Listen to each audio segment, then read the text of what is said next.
Pantalla para poder presentar el tema que tengo aquí a continuación. Bien, me pidieron que pudiera tener un tema sobre Cristo en el santuario. La verdad es que es un tema muy amplio, porque Cristo en el santuario cumple diversas funciones y la temática del santuario igual es de amplia. Yo voy a tratar de enseñar de acuerdo a lo que Dios me ha inspirado, enseñar sobre un tópico que es muy importante para la iglesia en general. Entonces, el tópico es el siguiente: Cristo en el santuario, autor y precursor de la misión. Pienso que se nos ha encargado una tarea y tenemos que completarla con éxito. Y necesitamos saber qué herramientas usar para ser exitosos en la misión. Me gustaría antes hacer una breve introducción al tema del santuario, antes de iniciar, por la sencilla razón de que muchos quizá no están familiarizados con él. Entonces yo quisiera hacer este repaso. Este repaso es necesario antes de iniciar el tema de hoy.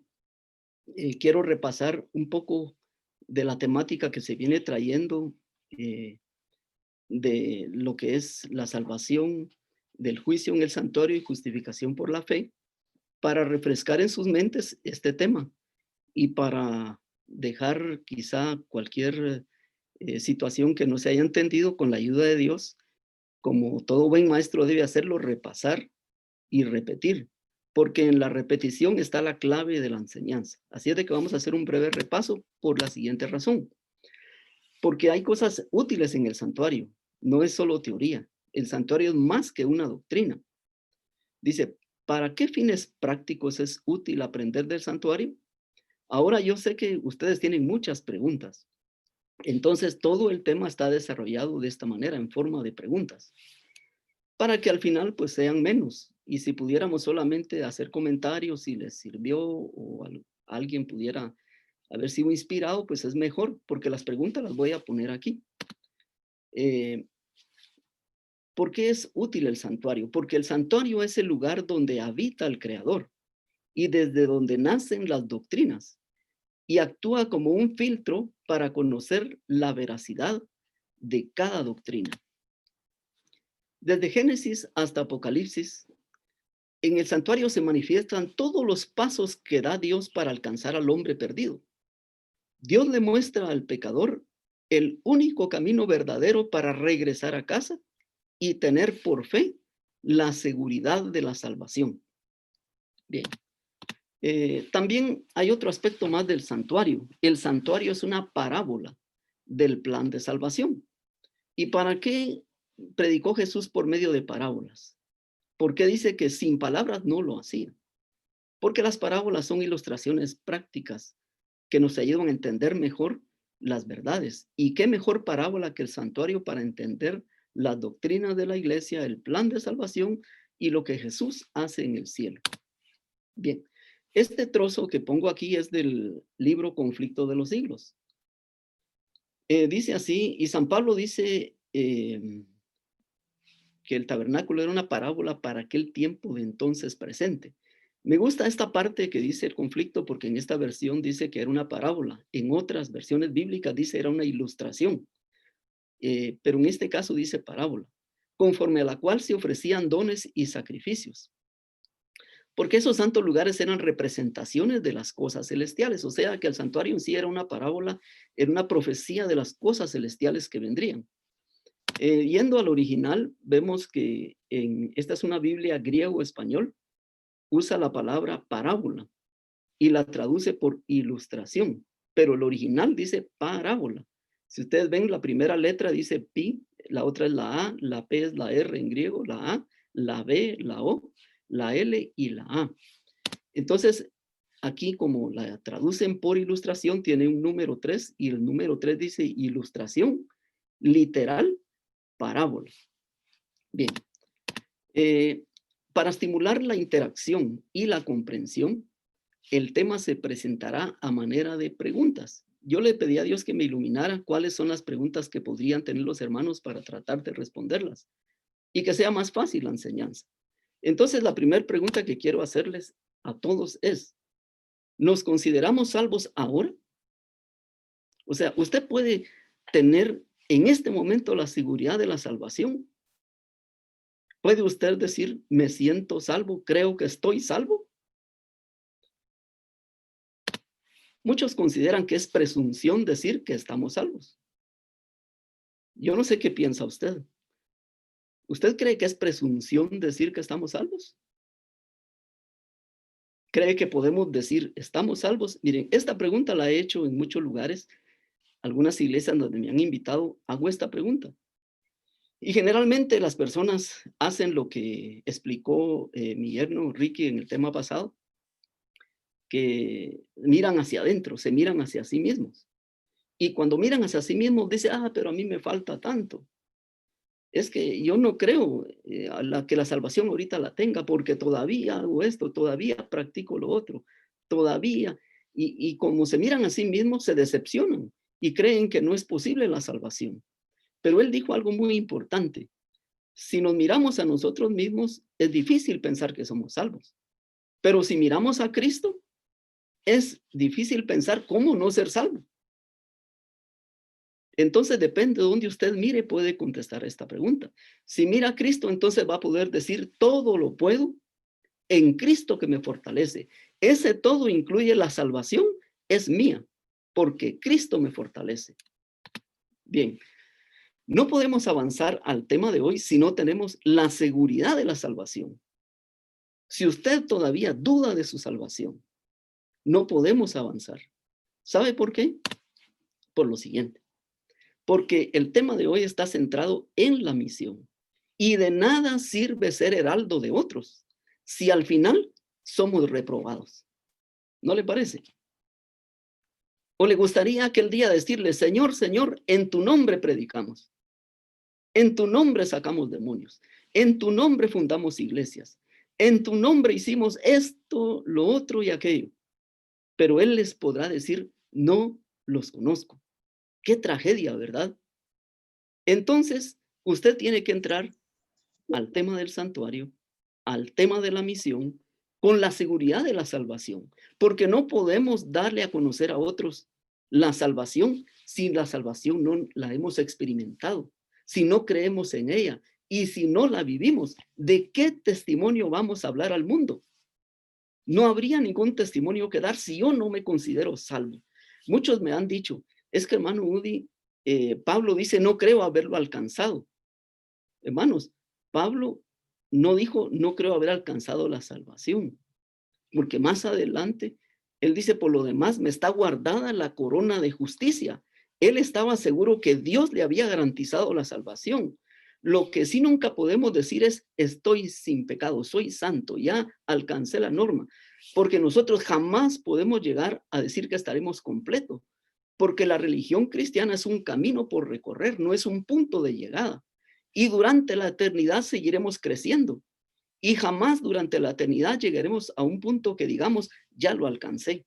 Porque entonces Dios dejaría de ser Dios, nosotros dejaríamos de crecer en el amor, en la gracia, en el conocimiento de Dios. Y apenas allá en la eternidad empezaremos a conocer con más claridad el tema de la redención. Bien, vayamos a otro punto. El santuario es una unidad teológica. Eso sí lo tenemos que tener claro. Esta es una verdad adventista. Veámoslo así. El santuario tiene, si ustedes cuentan, tiene 6 muebles, perdón. Si ustedes ven, esta es una representación gráfica de la creación. 6 días. En 6 días creó Dios los cielos y la tierra. 6 muebles hay. Y hay un séptimo que no es mueble, que se manifestaba en el santuario, es la Shekinah, la presencia de Dios. Y Dios tiene un séptimo día que representa su presencia.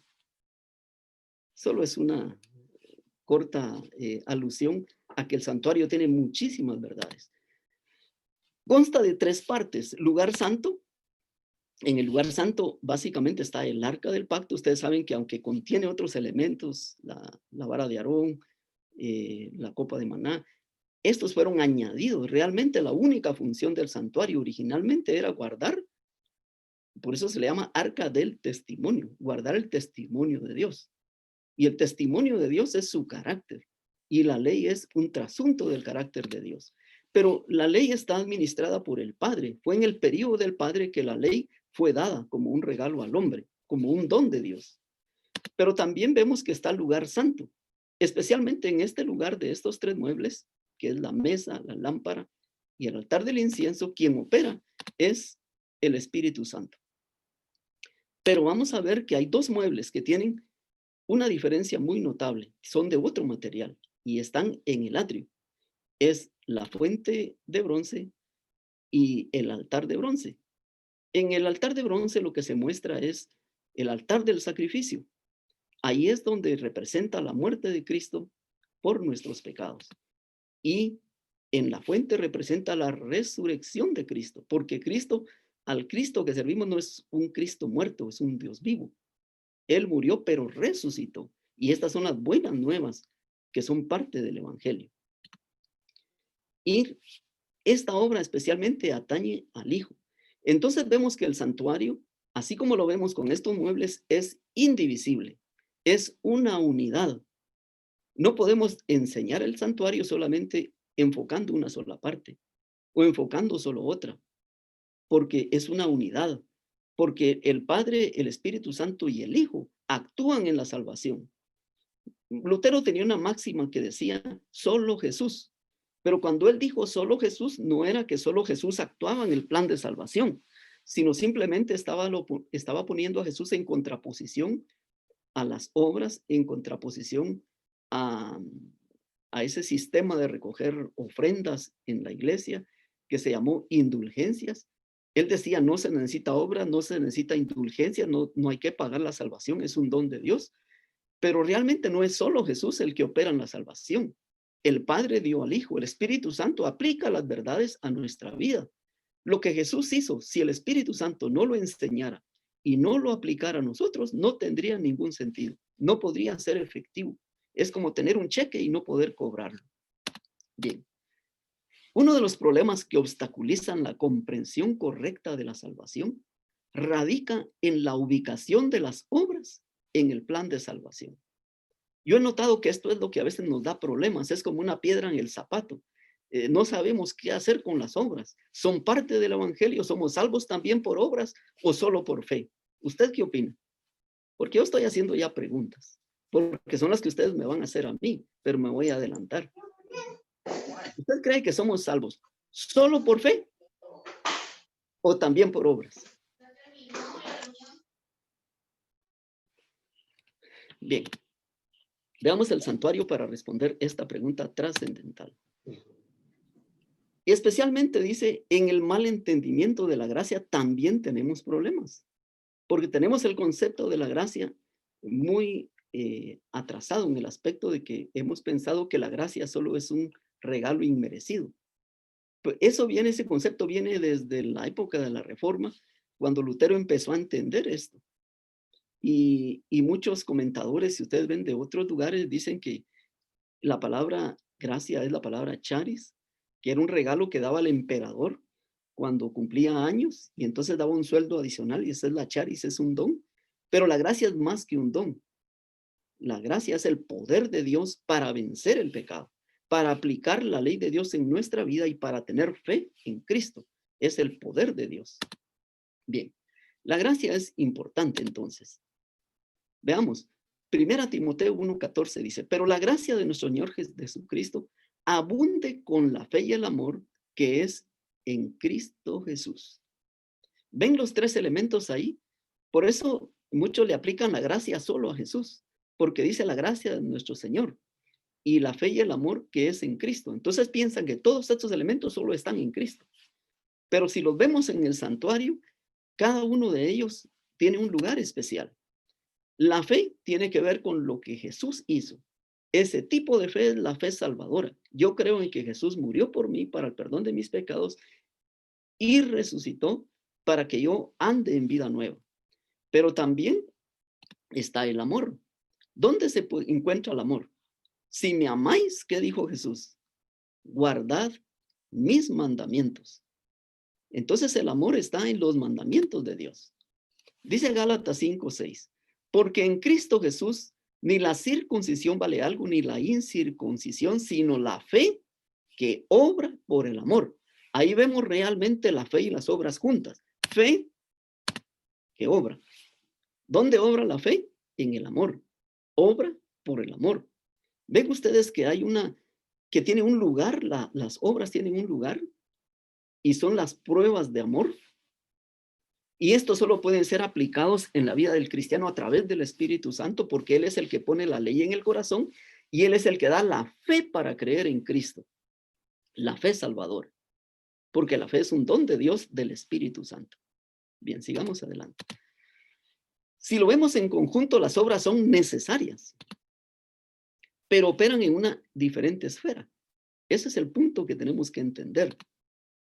Fe se necesita para creer en Cristo y obras se necesitan para que esa fe sea realmente efectiva, genuina. Dice Santiago 2:20, ¿mas quieres saber, hombre vano, que la fe sin obras es muerta?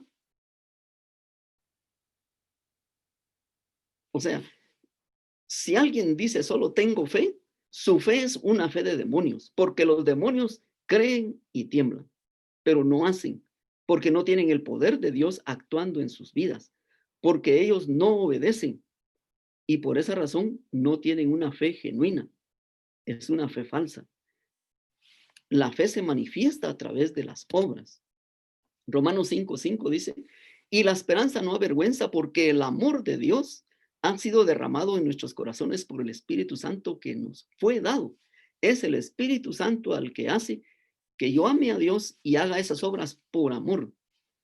Y no las hago yo, las hace el mismo Espíritu.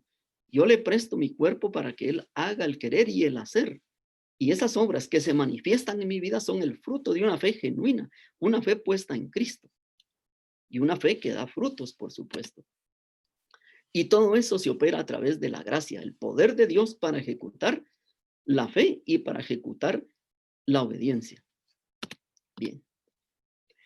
Este es el mensaje que nosotros como adventistas proclamamos al mundo y lo tenemos muy claro. Dice, en su gran misericordia, el Señor envió un preciosísimo mensaje a su pueblo por medio de los pastores Wagonier y Jones. Este mensaje tenía que presentar en forma más destacada ante el mundo al sublime Salvador, el sacrificio por los pecados del mundo entero. Presentaba la justificación por la fe. Vean, este tema es el que se presentó la vez pasada con contornos claros. Dice, presentaba la justificación por la fe en el garante. Invitaba a la gente a recibir la justicia de Cristo que se manifiesta en la obediencia a todos los mandamientos. Por alguna razón no salió la otra parte, pero esa es justificación por la fe auténtica. Se manifiesta en la obediencia. La justificación por la fe que se queda a nivel mental, la que no lleva a obediencia a los mandamientos, la que no tiene que ver con la obediencia a Dios a través de la obra del Espíritu Santo, esa no es fe. Es una fe sin obras, es una fe muerta. Bien, por eso nuestro mensaje del tercer ángel se resume así. Apocalipsis 14:12. Aquí está la paciencia de los santos. ¿Quién es un santo? Alguien que tiene el Espíritu Santo. Y porque tiene el Espíritu de Dios morando en su vida es que puede ser santo. Un santo es aquel que guarda los mandamientos de Dios y la fe de Jesús. Es una persona justificada auténticamente por la fe, por una fe viva en Cristo. Bien, veamos otra vez. ¿Por qué opera en una esfera diferente? Eso es lo que quiero explicarles ahora mismo. El Espíritu Santo nos va a convencer de pecado, de justicia y de juicio, de los tres ambientes del santuario, porque la salvación viene por los tres y es ejecutada por los tres. Por eso hay tres etapas, la etapa del Padre, del Hijo y del Espíritu Santo. La fe dice, Romanos 3:28, concluimos pues que el hombre es justificado por la fe sin las obras de la ley. Hermanos, esto es cierto. No podemos hacer ninguna obra. La explicó la semana pasada el que presentó el tema. Nuestras obras, las mejores, son como trapos de inmundicia. El día que yo presente una obra, cualquiera que sea, por pequeña que sea o por grande que sea, y la presente en el cielo como parte de mi salvación, voy a ser declarado en el cielo como traidor. Jamás puedo presentar una sola obra como parte de mi salvación. Por eso es que Jesús rechaza a aquellos que dicen, Señor, en tu nombre predicamos. Como quien dice, Señor, ahí hay un mérito. Es que no es por mérito, no es por obras. Eso tenemos que ser bien claros. La fe es sin obras, porque las obras tienen otro ámbito. Este es el ámbito de las obras, dice Eclesiastés 12:14. Porque Dios traerá toda obra a juicio, juntamente con toda cosa encubierta, sea buena o sea mala. Entonces, ¿en qué lugar es donde las obras tienen su lugar? Es en el juicio, no es en la fe. Pero lo explicaremos más adelante. Aquí están las obras, son las obras que produce el Espíritu Santo, no son obras mías, y la fe en Cristo. Todo esto se opera a través de la gracia, la que da el poder, porque en la gracia está la justicia. ¿Y qué es justicia? Es lo contrario a pecado. ¿Qué es pecado? Transgresión de la ley. ¿Y qué es justicia? Obediencia a la ley. Muchos creen que la obediencia no es necesaria, que la obediencia es legalismo, pero vean esto. Hebreos 5:8 dice, y aunque era hijo, por lo que padeció, aprendió la obediencia. Imagínense, si Jesús necesitó aprender la obediencia, ¿nosotros somos mejores que Jesús?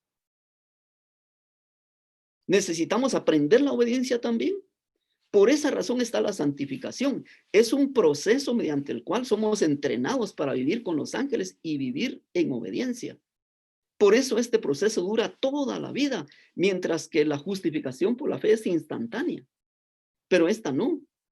Ese es un entrenamiento para aprender obediencia. Dios sabe que en ese proceso quizá algunas veces tengamos que caer, pero abogado tenemos para con el Padre, a Jesucristo el justo, y tenemos que levantarnos, porque es un proceso de aprendizaje. Dios sabe que nacemos como niños, y usted no le va a exigir a un niño que empiece a correr cuando nace. Sabe que en algún momento tropieza, se cae, pero hay que levantarse. El justo cae 7 veces y 7 se levanta. Y Dios estará con usted en sus caídas y Él lo levantará. Y el día que Satanás le ponga un pie en el cuello y lo tenga acostado, no dude que Jesús estará allí con la mano extendida esperando para levantarlo. Y lo hará porque tiene poder para hacerlo. Bien, en resumen, porque no he entrado al tema, solo es un pequeño resumen para que entremos con la seguridad de la salvación. La salvación es solo por fe. ¿Estamos de acuerdo? Sin obras, sin una minúscula obra. Pero el juicio es por obras. ¿Lo tienen claro? ¿Lo vieron en el santuario?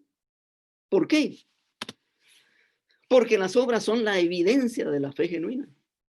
Porque en el juicio no se pueden examinar fe, solo se examinan evidencias. Y las evidencias en un juicio son las obras.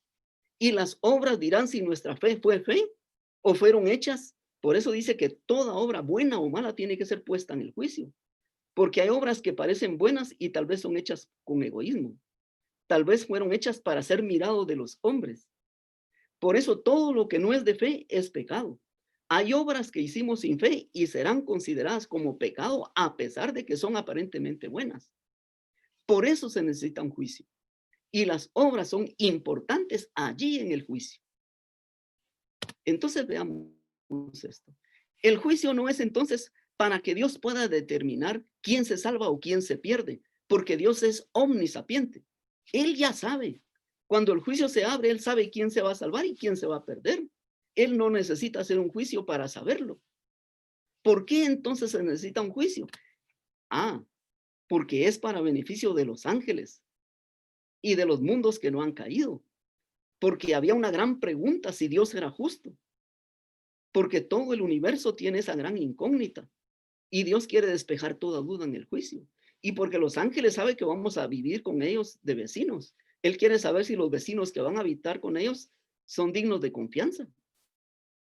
Y el juicio va a demostrar que sí, que está probado, que son personas de fe, que creen en Cristo y que sus obras lo manifiestan y que están probados hasta lo sumo. Y si aquí pudieron vencer Si aquí pudieron obedecer con el diablo atrás, con la carne en ellos, con todo en contra y con todas las pruebas y tentaciones y pruebas y engaños que él puso, cuando estén en el cielo, aún podrán vencer mejor todavía, porque no habrá Satanás, no habrá pecado, no habrá carne, no habrá nada de eso. Entonces van a ser probados de que sí son dignos de la vida eterna. Bien, ahora sí podemos entrar en el tema, ¿verdad? ¿Usted cree en su salvación? ¿Está seguro de que está salvo? ¿Cree en Cristo? ¿Cree que Él todo lo puede? ¿Cree que es autor de lo imposible aún? Hermano, si usted cree que es imposible salvarse, Él es especialista en eso. Entremos con la plena seguridad de que vamos a ir a hablarle al mundo de un Salvador que tiene poder y que salva hasta lo sumo y salva hasta el peor de los pecadores. Y de ellos, yo soy el primero. Entremos al tema. El santuario es entonces el cuartel general desde donde se lidera el cumplimiento de la misión. Vivimos en un mundo tridimensional compuesto de materia, tiempo y espacio. Solo conocemos estas tres dimensiones. Ya en un seminario anterior que di en Quetzaltenango, los que se acuerdan que estuve allí, yo le dije que los recursos materiales de Dios están disponibles. Nunca vamos a quedar a dejar esta obra por recursos materiales. Siempre habrá, el tiempo de Dios lo tenemos y el espacio lo tenemos. Pero esto no es suficiente para cumplir la misión. Los recursos de este planeta no son suficientes para alcanzar el propósito final de Dios. Aun si tuviéramos dinero, tiempo, iglesias y todo, no es suficiente. Pero Dios habita una dimensión espiritual, es una dimensión diferente.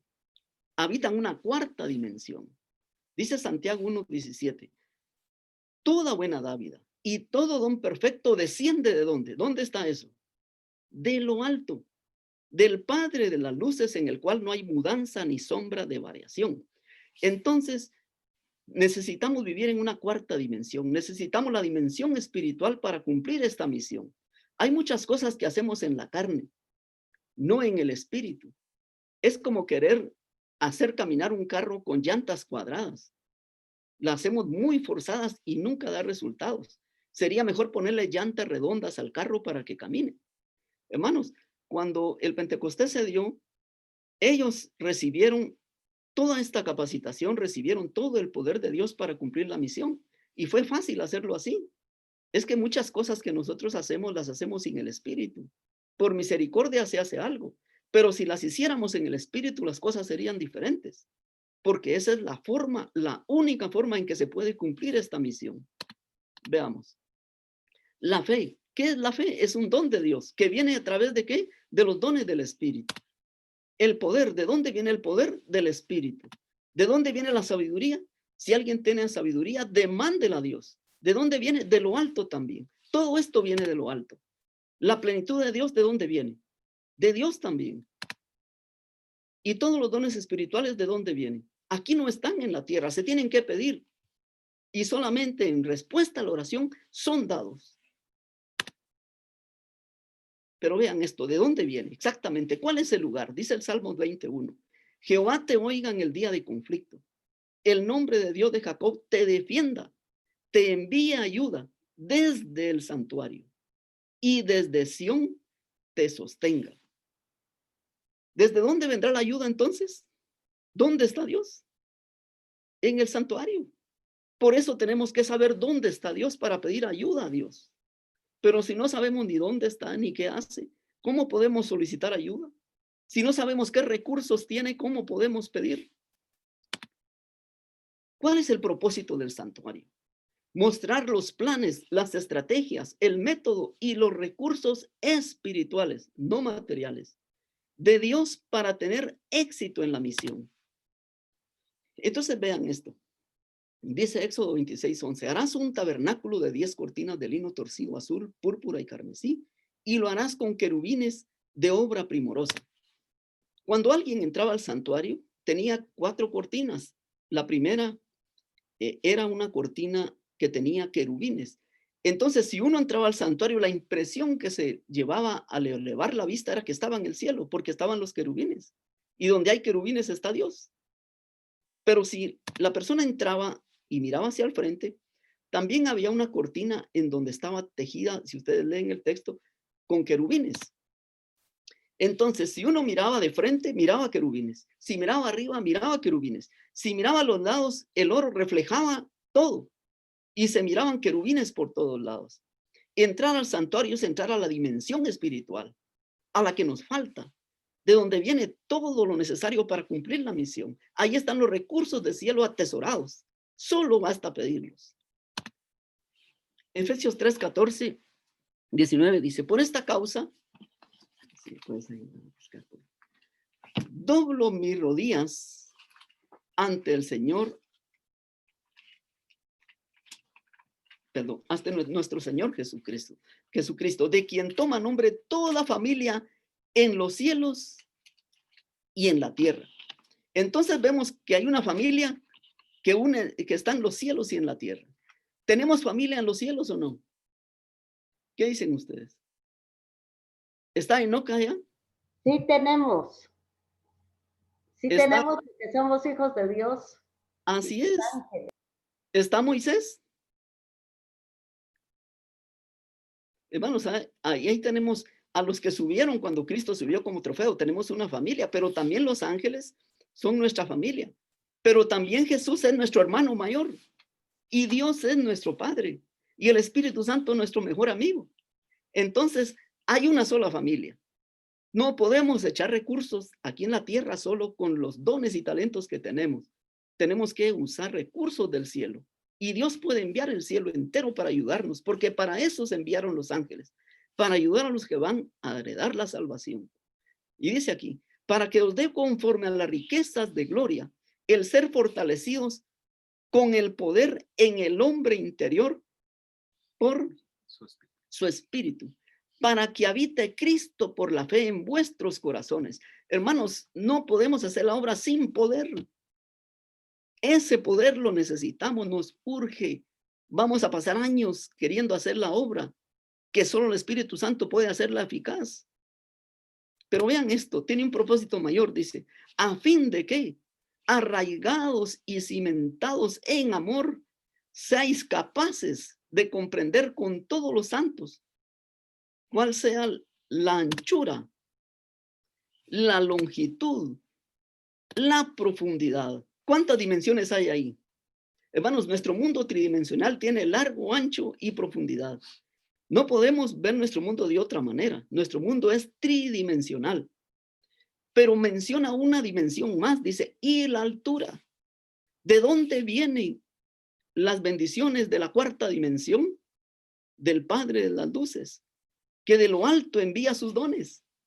Por eso dice, y la altura, y de conocer el amor de Cristo que excede todo conocimiento, para que seáis llenos de ¿qué?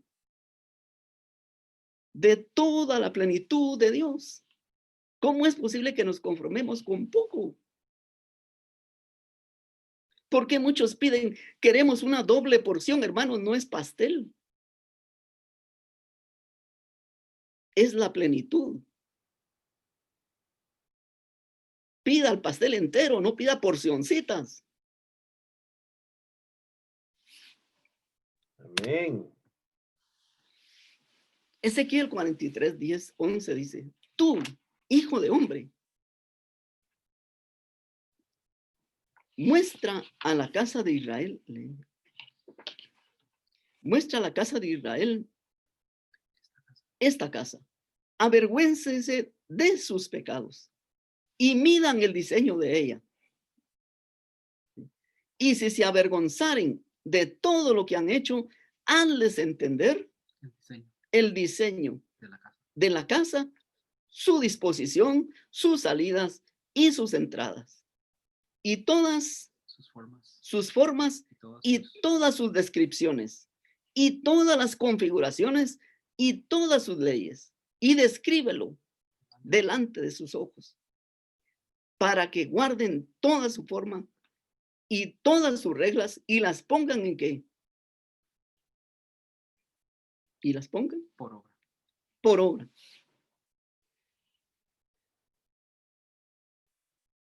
No es solo de contemplar el santuario, hay que entenderlo, hay que vivirlo, hay que familiarizarse con él y saber que ahí están los recursos de la omnipotencia. ¿Qué es un santuario? Es un lugar o edificio consagrado para un uso especial. Por eso vemos que en el mundo dicen el santuario de las luciérnagas. ¿Qué quiere decir? Que ahí van a haber luciérnagas. Y el ambiente es oscuro, el ambiente tiene cierto tipo de bosque para que habiten luciérnagas. Vemos el santuario de la mariposa monarca. Ahí llega esta mariposa por algunas condiciones especiales que se dan. Hay santuarios también de vida silvestre en la naturaleza, pero este santuario del que vamos a aprender es el santuario de salvación, porque allí se da la salvación. Desde allí Dios administra la salvación. Por eso este santuario es especial. Bien. ¿Desde cuándo existe el santuario? Jeremías 17:12 tiene la respuesta. Jeremías 17:12 dice, trono de gloria. Ahí está el trono de Dios. Excelso ¿desde cuándo? Desde el principio. Ese lugar no dice del santuario. ¿Qué dice? De nuestro santuario. Es que el santuario tenemos que hacerlo nuestro. Es que ese está desde el principio, estaba con Dios, ahí moraba Él. En el santuario está toda la plenitud de Dios y por eso tenemos que amar el santuario. Porque es nuestro santuario. Por eso David decía, prefiero estar, ¿cómo decía? ¿Cuántos días en su casa? Un día. Que 1000 fuera de ellos. Bien, entonces vemos que en ese principio, después de ese principio, ¿qué sucedió? Vino un ángel rebelde, el querubín cubridor. La Biblia lo describe así. Tú, querubín grande, protector, yo te puse en el santo monte de Dios, allí estuviste, en medio de las piedras de fuego te paseabas. Entonces, si Dios puso a Satanás en el santo monte de Dios, en su santuario, el santuario estaba antes de Satanás. Él llegó ahí con una función, era un querubín, uno de los 4 querubines, él era el querubín protector, el principal. Pero él abandonó su lugar y tuvo que ser arrojado por tierra, porque se rebeló contra Dios. Pero vemos pues que el santuario no es desde ahora. Pero antes del santuario, dice, estaba algo antes todavía. Juan 1:1 dice, en el principio era el verbo, y el verbo era con Dios, y el verbo era Dios. Este era en el principio con Dios. ¿Quién está antes del santuario? Dios. Porque el santuario es una estructura, es un edificio. Y veámoslo aquí en esto que sigue a continuación. ¿Quién construyó el santuario celestial? Alguien tuvo que haberlo hecho, en algún momento apareció. Bueno, la Biblia dice, bueno, estando ya presente Cristo, sumo sacerdote de los bienes venideros, por el más amplio y más perfecto tabernáculo, no hecho de manos, es decir, no de esta creación. Entonces, si no fue hecho de manos y no es de esta creación, ¿quién lo construyó? Ese fue un edificio construido por Dios para un propósito especial, para que Él pudiera habitar allí. Y donde Dios está, ahí está su santuario. ¿Quiénes habitan en el santuario? Veamos un poquito de Apocalipsis. Dice Apocalipsis 4:6. Y delante del trono había como un mar de vidrio, semejante al cristal. Y junto al trono y alrededor del trono, 4 seres vivientes llenos de ojos por delante y detrás. Entonces vemos que en el santuario, en donde Dios habita, están los querubines, son los que le siguen a Él, son los que rodean a Dios. Estos querubines siempre van a estar allí con Él. Por eso Isaías 37:16 dice, Jehová de los ejércitos, Dios de Israel, que mora entre los querubines. ¿Cómo se describe a Dios? Al Dios de los ejércitos, que mora entre los querubines. Cuando veamos querubines, ahí está Dios, porque es la mejor seña de que Dios está allí. Solo tú eres Dios de todos los reinos de la tierra. Tú hiciste los cielos y la tierra. Bien. ¿Quiénes más habitan en el santuario? Según Apocalipsis 5:11 dice, y miré y oí la voz de muchos ángeles alrededor del trono y de los seres vivientes y de los ancianos. Y su número era de ¿cuántos? De millones de millones. O sea, pues que el santuario no solo es una parábola para enseñar la salvación, pero es un lugar físico real. Es una estructura que está en el cielo, construida por él, y por eso se le pide a Moisés que haga una copia de ese santuario. Si no fuera real, no pudiera una copia. Nos enseña lecciones, pero a la vez es real. Bien, entonces veamos aquí. Adán y Eva pecaron por engaño de Satanás, pero se les prometió: pondré enemistad entre ti y la mujer, y entre tu simiente y la simiente suya. Esta te herirá en la cabeza y tú le herirás en el carcañal. Entonces vemos aquí que el santuario en el Edén será el mismo del cielo, porque en el Edén había un santuario. Ahí estaban los querubines. Y cuando Adán pecó, ¿qué pasó? Echó pues fuera al hombre y lo puso al oriente del huerto de Edén, y, perdón, querubines y una espada encendida que se revolvía por todos lados para guardar el camino al árbol de la vida. Entonces, donde vemos querubines, ¿quién está? Dios. Y saben ustedes que todos los días iba desde Adán, desde sus hijos y todos sus descendientes, hasta el diluvio que Dios se lo llevó. Estuvo allí esa puerta. Estuvo esa puerta guardada por ángeles. Y ahí iba también Enoc todos los días a presentar sus ofrendas, hasta que un día se hizo tarde y Dios le dijo, entra, y se lo llevó. Pero después del diluvio fue quitado de la tierra. Por supuesto, tal vez no estaba bueno, yo puse 4 querubines aquí que guardan la puerta, porque en el segundo templo que se hizo, en el de Salomón, ahí Dios le pidió que hiciera 4 querubines, no 2. Los 2 del arca más 2 que estaban de pie, que eran gigantescos, que tocaban con sus alas cada punta del santuario y ellas mismas se tocaban entre sí. Pero podemos decir que ahí estaba en forma figurada la ley de Dios también, porque ahí estaban los querubines. Por eso la Shekinah se revelaba en ese lugar, porque ahí están los querubines. Tal vez no estaba la ley en la forma escrita como está ahora, porque la Biblia en Gálatas dice que la ley fue añadida a causa del pecado. ¿Qué quiere decir añadida? Pues al pecado, en medida que el pecado se fue haciendo más evidente y fueron saliendo nuevas formas, Dios tuvo que ampliar la ley. Pasa con nuestros países, ¿verdad? Que a veces la ley necesita ser añadida. Por ejemplo, ahora hay ley, por decir algo, que impide podemos decir una nueva, la mascarilla, ¿verdad? Esa es una ley que no existía. ¿Por qué se amplió? Porque aumentó el pecado, aumentaron las enfermedades y ahora tenemos que usar mascarilla, ¿verdad? Igual pasó con la ley. Al principio la ley estaba representada en el árbol. Ahí decía, no comerás del árbol. Era la forma de un mandamiento, pero era la ley de Dios, la ley de amor. Era la protección de ellos. Si ellos no comían del árbol, entonces no habría pecado. Pero sucedió lo que sucedió. Sigamos adelante. ¿Por qué fueron expulsados del Edén? Y vio Dios, y vio la mujer que el árbol era bueno para comer. 65 y que era agradable a los ojos, árbol codiciable para alcanzar sabiduría. Y tomó de su fruto y comió, y dio también a su marido, el cual comió con ella. Aquí hay un punto que quiero explicar, por el cual muchos se confunden.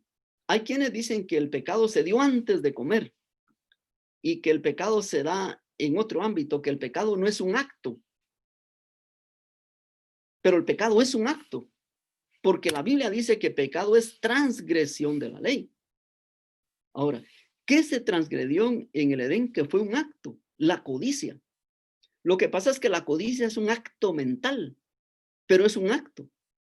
Yo, por los problemas que tuve de epilepsia por años, descubrí algunas cosas. Por ejemplo, que las neuronas hacen sinapsis. Cuando hay un pensamiento, se conectan. Una neurona se pasa para acá. Lo que pasa es que es a nivel microscópico, pero hay un acto, hay un paso. Y después, cuando se forma un hábito, se forma una serie de neuronas que forman un camino en el cerebro. Ese es un hábito. Pero es un camino, son pasos. Pero el primer paso lo da el pensamiento. ¿Por qué Jesús venció el pecado? Porque dice la hermana White que él ni siquiera en pensamiento permitió que Satanás lo tentara. ¿En dónde podemos ganar la batalla contra el pecado? En la mente. Porque la codicia es un acto pecaminoso. Y en el momento en que codició, entró el pecado, formó el acto y vino el pecado. Por eso el pecado es un acto. Bien. Esto es importante de definir porque de esto depende toda la concepción que tengamos de salvación también. Bien, pero ese es otro tema. Bien, dice Amós 9:11. En aquel día yo levantaré el tabernáculo caído de David y cerraré sus portillos y levantaré las ruinas y lo edificaré como en el tiempo pasado. ¿Cuál era el tiempo pasado? Veamos qué pasó con David. David tenía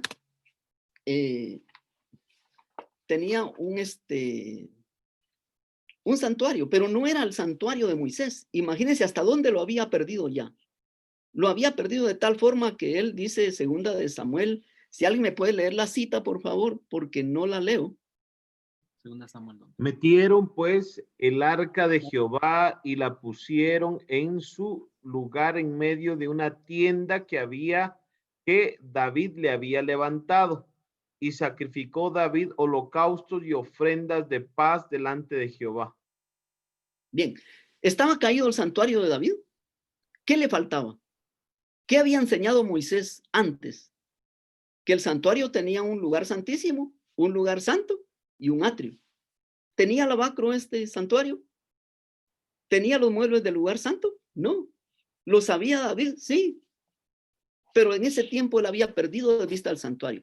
Pero la promesa es que ese tabernáculo, según los profetas, iba a ser levantado algún día. Y esta es la profecía que lo dice.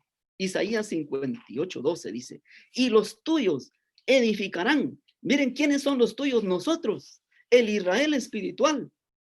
Tenemos un gran cometido.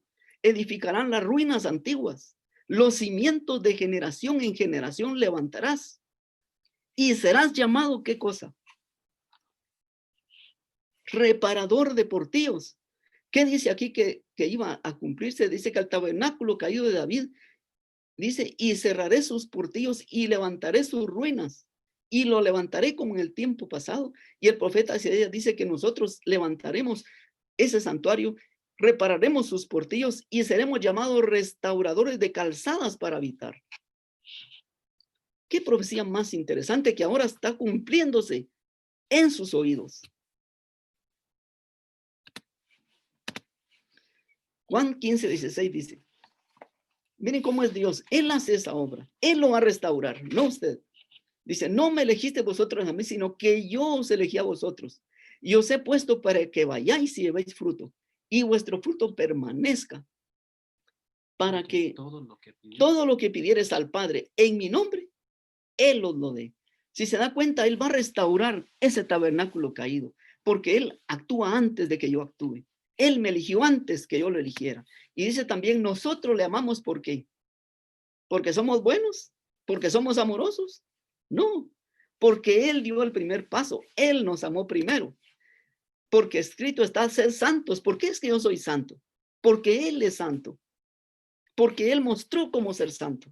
Y porque se puede ser santo. Y dice, si el mundo os aborrece, sabed que a mí me ha aborrecido antes que a vosotros. Todas las cosas que les hagan, a mí las han hecho, no a ustedes. Qué gran problema, ¿verdad? Cuando no entendemos esto.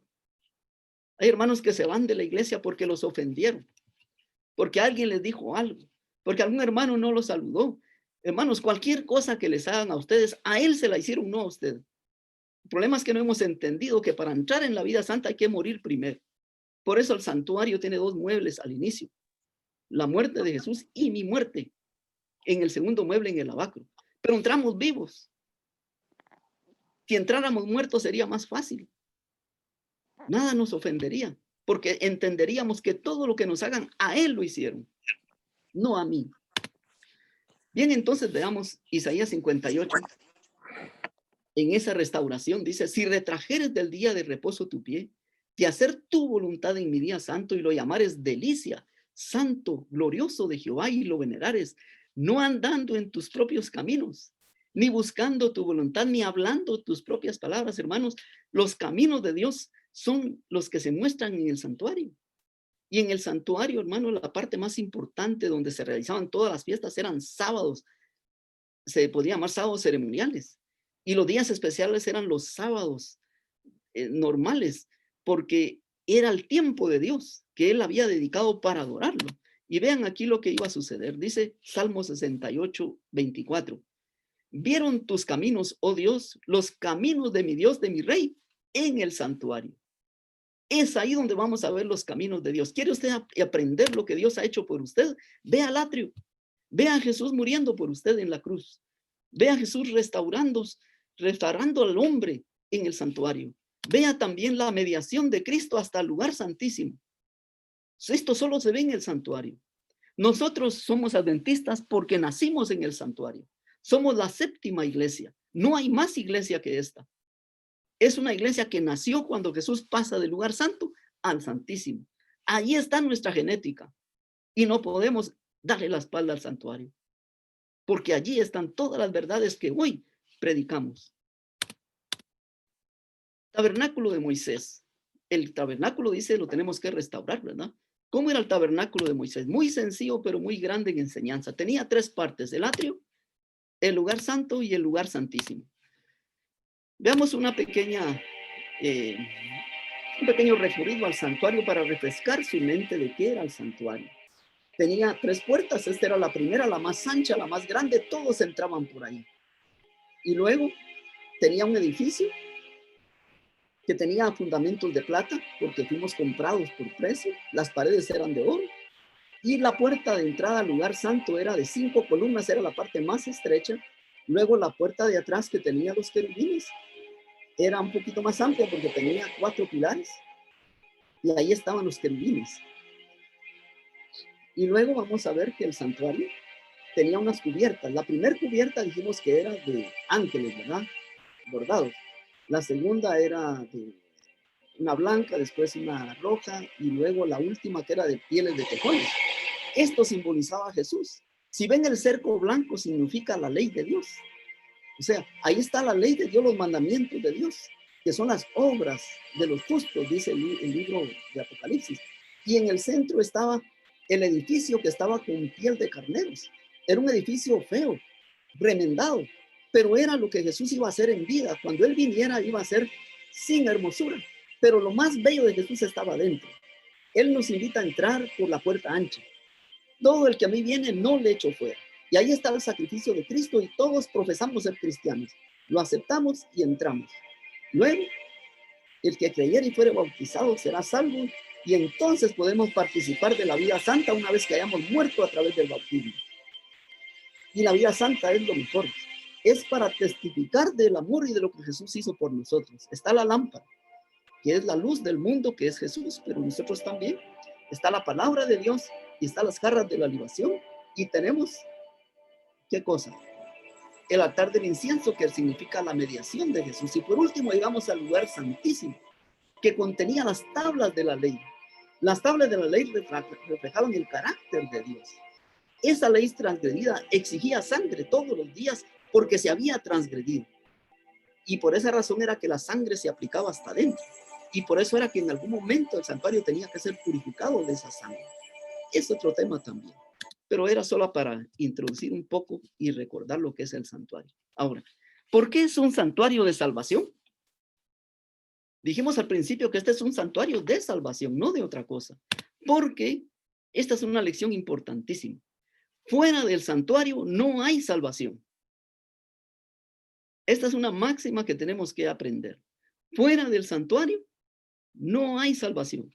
Veamos por qué. Si ustedes ven, vemos que por 4,000 años se sacrificó un cordero. 4,000 años de cordero. ¿Serían pocos años? Muchos años. Desde que el primer hombre pecó, un cordero, un cordero, un cordero. Con el tiempo, siempre hubo mediadores, ¿verdad? En este caso, los que eran encargados del sacrificio eran los primogénitos, pero después fue la tribu de Leví. Y de ahí se escogió al sumo sacerdote, pero no solo estaba el sumo sacerdote, también habían sacerdotes comunes que le ayudaban en todos los menesteres del santuario. Ahora la pregunta es, después de 4000 años, ¿el plan ha cambiado o sigue siendo el mismo? ¿Será que Dios tiene dos métodos de salvación? Allá dicen algunos era por obras y ahora es por fe, o siempre ha sido el mismo. Veamos ahora en los 2000 años de mediación de Cristo. ¿Qué sucedió aquí? En la tierra Jesús vino, murió, resucitó, pero se quedó allí.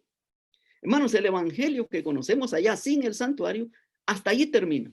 Resucitó. No saben más. Pero ¿sabe qué pasa? Que Jesús no se quedó allí. Jesús subió a los cielos. Y allá está ahora ministrando desde el santuario celestial. Esta es una verdad que el mundo debe saber. Pero también tenemos sacerdotes aquí en la tierra. ¿O no? Hay un sumo sacerdote y aquí hay sacerdotes. Como no hemos entendido esta verdad, no hemos podido avanzar. Esta era la verdad fundamental de la reforma. Pero nadie la ha practicado, ninguna iglesia, ni los reformadores, ni nosotros. Por esa razón es que es difícil avanzar con el evangelio. Si entendiéramos esta verdad, se llamaba el sacerdocio de los creyentes. Si entendiéramos esta verdad, avanzaríamos más, tendríamos más poder y cumpliríamos el propósito de Cristo. Bien, allá en el pasado decían, vengan. El santuario era el centro de atracción. Pero ahora desde el santuario nos dice, vayan. La orden cambia. Ya no es vengan, ahora es ir por todo el mundo. Porque nosotros somos una agencia del santuario que lleva la salvación a todo el mundo. Como sacerdotes de Dios. Bien, veamos aquí ahora. Pero en la iglesia está la salvación. ¿Qué dicen ustedes? ¿Estará la salvación en la iglesia? ¿Es la iglesia la que salva? ¿El hecho de ser adventista del séptimo día me garantiza la salvación? ¿Somos salvos por pertenecer a una denominación? Déjenme decirles esto, lo que sigue. Hechos 4:12. Y en ningún otro hay salvación, porque no hay otro nombre bajo el cielo dado a los hombres en los que podamos ser salvos. No hay otro nombre, usted no le puede poner otro nombre. No existe. Solo hay un nombre. Ahora bien, pero algunos dirán, pero los pastores, ellos me pueden dar la salvación. Ellos podrían, a través de su ministerio, si nos ministraran, yo alcanzaría la salvación. Una señora me dijo una vez, hermano Udi, ore por mí, porque a usted Dios lo escucha. Un momento, le digo, Dios escucha a los pecadores. Me escucha porque soy pecador. Es que como yo creo que usted es una persona santa, lo va a escuchar. No, le digo, a usted la escucha también. Yo la puedo acompañar, pero ore usted directamente a Dios a su pedido. Yo estoy con usted y oraré también. Pero usted misma puede, es que yo no me siento bien, me siento pecadora. Por lo mismo es que tenemos que buscar a Jesús, porque Él vino por los pecadores, no vino por los sanos. Ahora, veamos esta pregunta, ¿por qué? Timoteo 2:5 dice, porque hay un solo Dios y un solo mediador entre Dios y los hombres, Jesucristo, hombre. O sea, ningún hombre puede ser mediador. Solo hay un mediador y solo hay un nombre por el cual podemos ser salvos. No puede usted presentar otro nombre por el cual pueda ser salvo, solo por Cristo. Si Jesús está en el cielo, ¿quién aparte del Espíritu Santo colabora con Él en la tierra? ¿O será que el Espíritu Santo va a hacer todo? Todo se va a hacer por obra del Espíritu Santo. 2 Corintios 5:19 dice que Dios estaba en Cristo reconciliando consigo al mundo, no tomándoles en cuenta a los hombres sus pecados. Y nos encargó a nosotros, ¿qué cosa? La palabra de la reconciliación. Hermanos, nosotros tenemos ese gran privilegio, ese gran cometido, que Dios nos encargó las palabras de reconciliación con la cual vamos a reconciliar al mundo. Somos colaboradores de Dios. Pero ¿quién es más? Dice 1 Pedro 2:9, dice, mas vosotros sois, ¿qué somos? Linaje escogido, real sacerdocio, nación santa, pueblo adquirido por Dios para que anunciéis las virtudes de aquel que os llamó de las tinieblas a su luz admirable. ¿Usted cree que es de un sacerdocio real? ¿Usted cree que puede ayudar a otros y presentarle a Jesús? ¿Cree usted que es ministro de la reconciliación? Todos somos ministros, todos somos sacerdotes, porque todos somos levitas espirituales. Bien. Hebreos 10:15 dice, así que por eso es mediador de un nuevo pacto, para que interviniendo muerte para la remisión de las transgresiones que habían bajo el primer pacto, los llamados reciban la promesa de la herencia eterna. Así es de que hay un nuevo pacto. ¿En qué consiste este nuevo pacto? Dice, 2 Corintios 3:6, el cual asimismo nos hizo, ¿qué cosa? Ministros competentes de un nuevo pacto. No de letra, sino del espíritu. Porque la letra mata, mas el espíritu vivifica. Así es de que usted es un ministro de Dios. Y por eso Dios dejó pastores, maestros, profetas, y dejó también evangelistas para equipar a los santos, para que cumplan su ministerio. Un buen pastor en la iglesia es aquel que equipa a los santos, no que hace la obra. Dios no le paga a un pastor para que haga la obra. Es la obra que tienen que hacer los laicos, los sacerdotes de Dios. Él tiene la función de equiparlos para que ellos salgan a relucir, para que anuncien el evangelio. Ellos tienen que salir adelante porque ellos son ministros de Dios.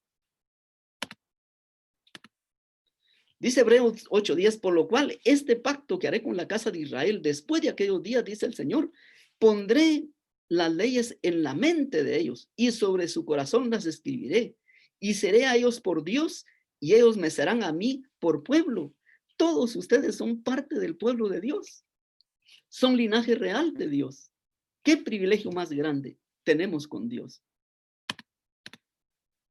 Bien, este es el propósito del santuario, que algún día usted, después de que cumpla lo que la palabra de Dios dice, Pedro les dijo, arrepentíos y bautícese cada uno de vosotros en el nombre de Jesucristo para perdón de pecados y recibiréis, ¿qué cosa después?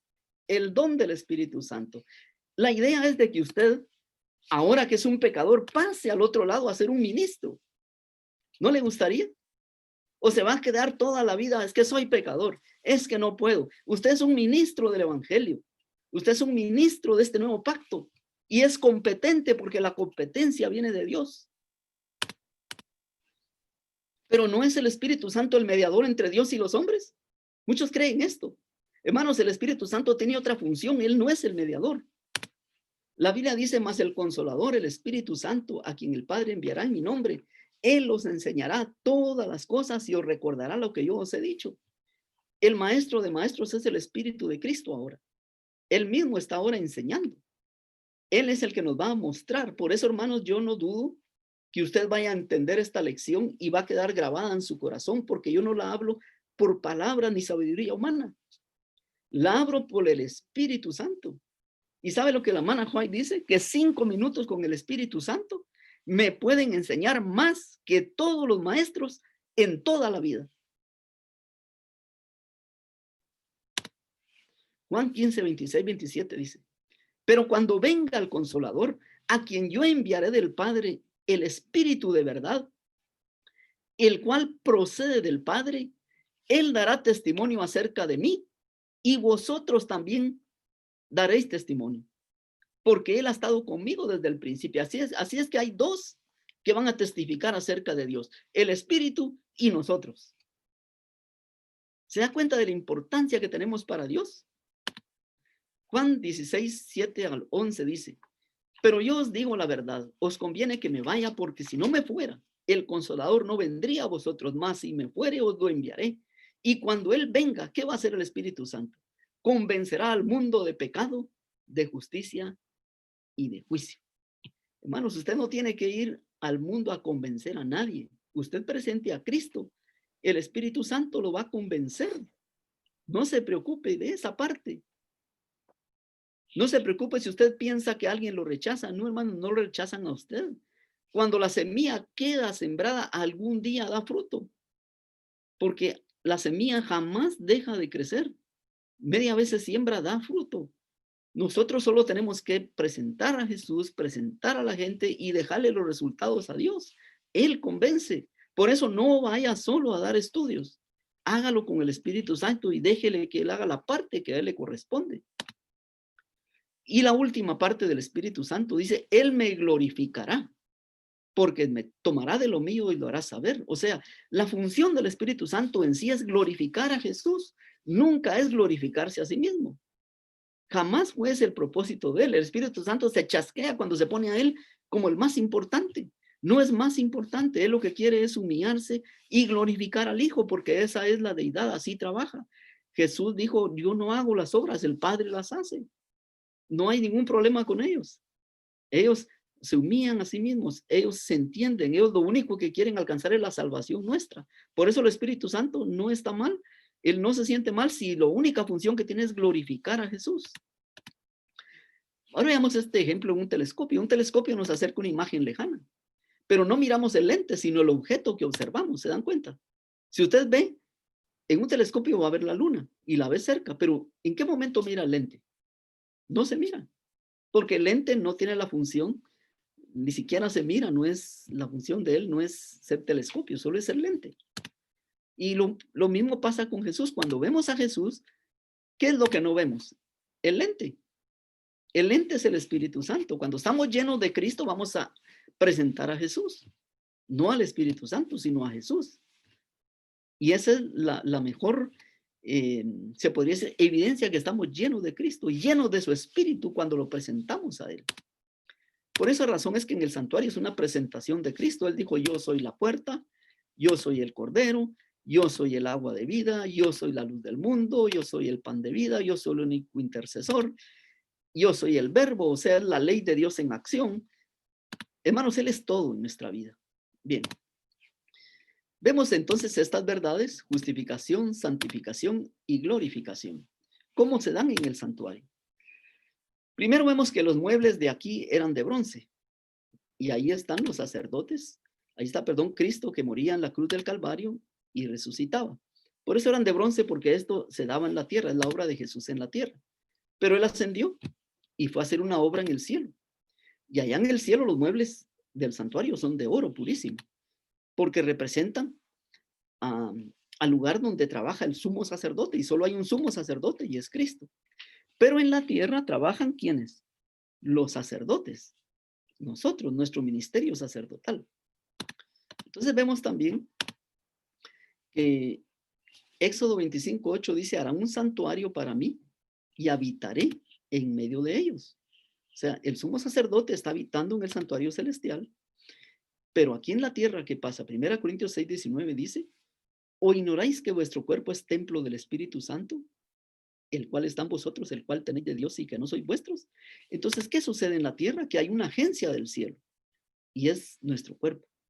Por eso nuestro cuerpo es importante mantenerlo en un estado perfecto para que Cristo more. Pero muchos tienen su cuerpo como si fuera un cementerio. Ahí van a dar toda clase de muertos. No, hermanos, nuestro cuerpo es sagrado. Es el templo del Espíritu Santo. Entonces vamos a ver esto. Hebreos 9:11 dice, pero estando ya presente Cristo, sumo sacerdote de los bienes venideros por el más amplio y más perfecto tabernáculo no hecho de manos, es decir, de esta creación. Bien. Entonces vemos aquí la justificación, la obra del Espíritu y la ley. Entonces vino uno y le dijo, maestro, bueno, ¿qué bien haré para tener la vida eterna? Y él le dijo, no me llames bueno, sino porque ninguno hay bueno, sino solo uno, Dios. Mas ¿quieres entrar en la vida? Guarda los mandamientos. Miren qué es lo bueno. Que la ley dice que es santa, justa y buena. Es la única que es así, y Dios. Dice, de manera que la ley no, ha sido nuestro ayo para llevarnos a Cristo, a fin de que fuésemos justificados por la fe. Si ustedes ven, el Espíritu Santo hace esto. Como es espiritual, dice, porque la ley es espiritual, mas yo soy carnal vendido al pecado, el Espíritu hace que la ley nos lleve a Cristo y Cristo nos lleva a la ley. Hay una perfecta armonía entre la ley y Cristo. No están divorciados. En cambio, en el evangelio falso están divorciados. La ley es un camino y Cristo es otro, pero es el mismo camino. Y esto lo ilustraré así. En el santuario de 4000 años de mediación se llevaba un cordero. Ese cordero era examinado, tenía que ser perfecto. No tenía que tener ni siquiera un solo defecto, porque representaba al Cordero de Dios que quita el pecado del mundo, a Cristo. Y este santuario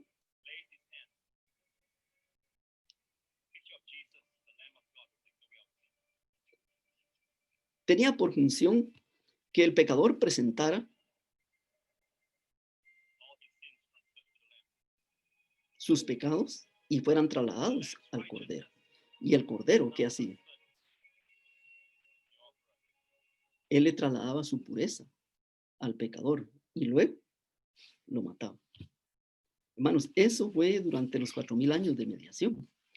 Pues el pecador, ¿qué pasaba con él? Ahora, 6:25 minutos. En Guatemala, 6:25. Entonces el pecador se iba tranquilo. Ese era todo lo que tenía que hacer e irse. Quien hacía la función era el sacerdote. Él no tenía ninguna parte que hacer allí. Ahora, vamos más allá. Si tenemos la mente de Cristo, no vamos a hacer exactamente lo que se hizo durante 4000 años. Mas Jesús, habiendo otra vez clamado a gran voz, clamó en espíritu. Y he aquí, el velo del templo se rasgó en dos, de arriba a abajo. Y la tierra tembló y las rocas se partieron. ¿Qué pasó allí? Este templo tenía una cortina de 10 metros de alto y la cortina tenía 10 centímetros de grosor y se partió de arriba a abajo. ¿Qué significa? Que quien la rompió fue un ángel. Aquí demostró que al santuario en la tierra ya no tenía ninguna función porque ahora Jesús iba a entrar al santuario celestial. Y dice Hebreos 6:18-20.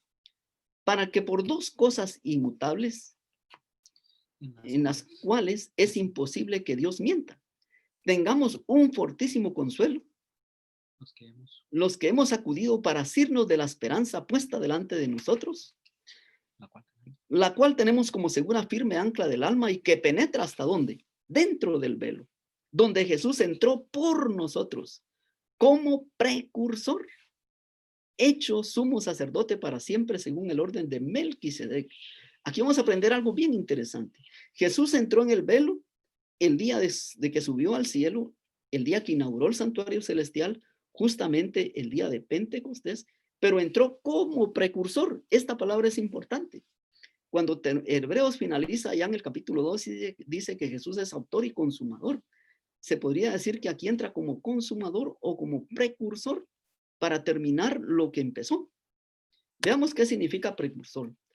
Vayamos a la Real Academia Española, dice, precursor, que precede a otra persona o cosa, generalmente anunciándolo o haciéndolo posible. Entonces, ese es un precursor, alguien que se adelanta, que anuncia a alguien que va a venir y hace posible lo que la otra persona que viene atrás va a hacer. Pero veamos otros conceptos, los saqué de otros diccionarios. Este diccionario dice, precursor es el que precede, el que va adelante, el que profesa o enseña doctrinas o acomete empresas adelantándose a su tiempo. O sea, Jesús se adelantó a su tiempo. El día de la inauguración, él entró al lugar santísimo como precursor, no entró para hacer el juicio, entró como precursor, porque después iba a entrar físicamente al lugar santísimo para que nosotros entráramos el día del juicio también allí con él, para él poder estar de parte de nosotros en el juicio. Ahora dice precursor, el otro concepto, dice persona que anuncia doctrinas que se desarrollarán en el futuro. Entonces ahora estamos desarrollando doctrinas que antes no estaban, como la que Jesús está en el santuario haciendo la obra de juicio, porque él entró allí como precursor. Pero veamos el último concepto, dice, entendemos por precursor a toda aquella persona o objeto que signifique el primer paso o que se adelanta a una serie de elementos, situaciones o personalidades que le seguirán. El precursor además no es tan solo, el que inicia la cadena de sucesiones, sino que también es quien imprime las características generales que se repetirán en aquellos objetos, fenómenos o situaciones que le sigan. Si vemos, Jesús quería que en algún momento después de que él estuviera como precursor en el cielo y entrara al lugar santísimo, esas características de él las tuviéramos en la tierra. Si él estaba purificando el santuario, también nosotros pudiéramos purificar nuestras vidas en la tierra. Él está allí como precursor. Entonces veamos ya las últimas lecciones para terminar. Vemos que el santuario tiene una puerta la puerta ancha, y es donde entran todos, y todos los que profesan servir a Cristo entran allí y lo aceptan. Pero después hay otra puerta más angosta. Y Jesús predijo de ella cuando dijo en Lucas 13:24, esforzaos a entrar por la puerta angosta, porque os digo que muchos procurarán entrar y no podrán. Muchos, que les quede esta palabra, muchos procurarán y no podrán. Esta puerta es la puerta del santuario, la más estrecha, entrar al lugar donde estaba Jesús. Y sucedió así precisamente después, durante 1260 años, muchos fueron desviados. El santuario fue atacado según el profeta Daniel y fue echado por tierra y muchos no pudieron entrar. Pero al final de los tiempos, Isaías vuelve otra vez a profetizar y dice, y vendrán muchos pueblos y dirán, venid y subamos al monte de Jehová, a la casa del Dios de Jacob, y nos enseñará sus caminos, y caminaremos por sus sendas, porque de Sión saldrá la ley, y de Jerusalén, ¿qué saldrá? La palabra de Jehová. Hermanos, qué hermoso es que nosotros estamos cumpliendo esta profecía. Muchos pueblos de Guatemala, de Estados Unidos, de todo el mundo, vendrán a la casa de Dios.